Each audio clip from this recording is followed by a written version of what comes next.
Hello everyone, तो मैं आपका फिर से इस वीडियो के अंदर स्वागत करता हूं। आज है 9 सितंबर और फिर से हम डेली की तरह अपना 10 वोकैब और 10 इडियम्स करने वाले हैं। तो ये हमारी डेली हैबिट इससे पड़ेगी और कम से कम हमारी चीज़ें रिवाइज होती जाएंगी। पहली बात तो हमें कंसिस्टेंसी बिल्ड करनी है, डेली कुछ ना कुछ करने की। तो ये वीडियो के थ्रू होने वाली है आपकी। तो चलिए इस वीडियो की शुरुआत करते हैं। हमने बता दिया हमारा क्या इंटेंशन होता है इस वीडियो को बनाने का, ठीक है। तो चलिए अपने हम इस आज वीडियो की शुरुआत करते हैं। तो पहला वर्ड है डिफंक्ट। डिफंक्ट का मतलब क्या होता है? देखो, कोई चीज़ जो बहुत ज़्यादा ऑब्सोलेट हो जाती है, बहुत ज़्यादा अप्रचलित हो जाती है, पुरानी हो जाती है, ओल्ड हो जाती है, जिसे भी हम छोड़ने की ज़रूरत है, ख़त्म करने की ज़रूरत है, उसे हम बोलते हैं डिफंक्ट, ठीक है। That is the nothing but the defunct. अगला एंटीक्वेटेड। एंटीक्वेटेड का मतलब होता है आउटडेटेड, जो बहुत ज़्यादा पुराना हो जाता है, जो बहुत ज़्यादा मतलब एकदम से ओल्ड है, अनफैशनेबल है। That is nothing but the antiquated. Next is the वोन। वोन का सिनोनिम हो जाता है डिलीपेडेड। डिलीपेडेड का मतलब हो जाता है कोई चीज़ तहस नहस करना, छिन्न भिन्न कर देना, मतलब एकदम से पूरी तरह तबाह करना, ठीक है। तो डिलीपेडेड का मतलब क्या हो जाएगा? तबाह करना, ठीक है। ओके। नेक्स्ट है जब मैजिकल। मैजिकल का मतलब हो जाता है एनसेंटिंग, मतलब कि किसी चीज़ को अट्रैक्ट करना, अल्योर करना। ये सारे इसके क्या हो जाएंगे? सिनोनिम्स हो जाएंगे, ठीक है। तो एनसेंटिंग ये क्या हो जाएगा? मैजिकल का सिनोनिम हो जाएगा, ठीक है। नेक्स्ट वर्ड देखते हैं हम।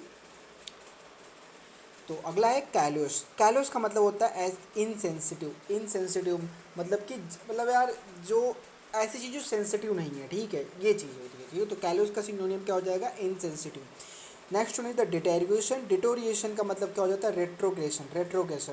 देखो, डिटोरिएशन का मतलब क्या होता है? पहली बात तो ये समझो, डिटोरिएशन मतलब कोई चीज़ खराब हो रही है, ठीक है। तो रेट्रोग्रेशन का भी वही मतलब हो जाता है, ठीक है। तो ये वो इंपॉर्टेंट वर्ड है। जनरली जब हम रेट्रोग्रेशन की बात करते हैं तो हमें ना ये डिटोरिएशन का मीनिंग का साउंड नहीं देता है, ठीक है। लगता है ये अपोजिट है एक दूसरे के, बट नहीं। डिटोरिएशन मतलब भी कोई चीज़ खराब होना, रेट्रोग्रेशन का भी मतलब वही होता है। Next one is the objection. Objection मतलब भाई साहब हमें हमें बिल्कुल हम एग्री नहीं है, डिसएग्रीमेंट, हम उससे मतलब अपोज कर रहे हैं उस पर्टिकुलर चीज़ से, तो that is nothing but the disapproval, ठीक है। Next one is the resentment. अगर आप किसी से बिगड़े हुए हो, गुस्से हो, एंगर में हो, तो that is nothing but the anger. Pompous. Pompous का मतलब सुपरसिलियस या फिर दिखावा करना, उसे हम बोलते हैं पॉम्पस, ठीक है। तो सुपरसिलियस, दिखावा या पॉम्पस, ठीक है, सारे एक ही वर्ड हैं, ओके। और लास्ट के हमारे 4 वर्ड्स और बचे हैं। कीन। कीन का मतलब ऐसा व्यक्ति जो बहुत ज़्यादा ईगर हो, बहुत ज़्यादा एक्साइटेड हो, ठीक है, तो उसे हम बोलते हैं keen. Next one is heckled. Heckle का मतलब कोई अगर आपको टॉन्ट करता है ना, टॉन्टेड, मतलब आपको किसी ने टॉन्ट मार दिया, तो that is nothing but the heckled.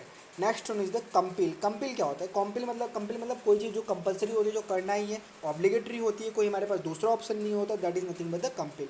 Next word is the deride. Deride का मतलब होता है रेडिक्यूल, ठीक है। डिराइड का मतलब क्या हो जाता है? रेडिक्यूल। तो ये आज के हमारे कुछ वर्ड्स रहे हैं। लगभग लगभग हमने 10 से 12 वर्ड्स किए हैं। तो अब आगे चलते हैं, कुछ और वर्ड करते हैं, सॉरी इडियम्स कर लेते हैं। आज के इडियम्स भी लगभग 10 मैंने डिसाइड किया और अच्छे इडियम्स हैं, तो चलिए वो करते हैं। तो आज के हमारे कुछ ये इडियम्स है। तो सबसे पहला इसके अंदर आता है ब्रेड एंड चीज़। जब ब्रेड एंड चीज़ का मतलब होता है वेरी सिंपल फूड, ठीक है, वेरी सिंपल फूड। अगला rain on your parade. Rain on your parade का मतलब होता है spoil someone's plan. Spoil someone's का प्लान का मतलब हो जाता है rain on your parade. Next one is caught a tartar, मतलब to deal with a person who is more than one's match. Who is more than one's match is nothing but the caught a tartar, ठीक है। Bye fits and स्टॉर्ट्स, मतलब जो चीज़ बहुत ही ज़्यादा irregular होती है उसके लिए हम बोलते हैं by fits and starts. Next one is the next one is the spick and span, मतलब neat and clean. Neat and clean is nothing but the spick and span. Rest on one's laurels. Rest on one's laurels मतलब depending on achievement made in past, ठीक है। Laurels का मतलब हो जाता है वही अचीवमेंट, आपने जो अवार्ड्स जो आपने अचीव किए वही होता है लॉरियल्स, ठीक है। तो depending on achievement made in past, आपने जो अचीवमेंट पास्ट में किया उस पर डिपेंड करना, that is nothing but the rest on one's laurels. Queer fish का मतलब स्ट्रेंज पर्सन, ठीक है। स्ट्रेंज पर्सन को हम बोलते हैं queer fish. Shoestring budget मतलब small sum of money. Next one is the get on like a house on fire. Get on like a house on fire मतलब get on extremely extremely well with someone, ठीक है, बहुत अच्छे किसी से बहुत ज़्यादा एक्सट्रीमली वेल बिहेवियर करना, that is nothing but the get on like a house on fire. And last one is the get your act together, मतलब get organize and do things effectively, get organize and do thing effectively. तो इसी के साथ हमारे आज के task खत्म हो जाता है, 5 मिनट के अंदर वीडियो खत्म हो गया। So that's good speed. आज मैंने थोड़ा फास्ट भी किया है क्योंकि थोड़ा सा लेट हो गया था, आज लगभग 12 बजने वाले हैं और आज का टास्क आज ही ख़त्म करना था। जैसे मैं अपने लिए कुछ लिमिट सेट करता हूँ, आप लोग भी सेट करो, it will help you in future as well. That's it.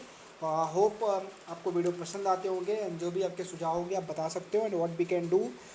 This is simply for our learning purpose, तो I just trying to upload this. जब तक हो सकता है तब तक करेंगे, लेट्स सी कब तक होता है। So that's it. चलो इस वीडियो को आज ख़त्म करते हैं इसी के साथ। Thank you so much.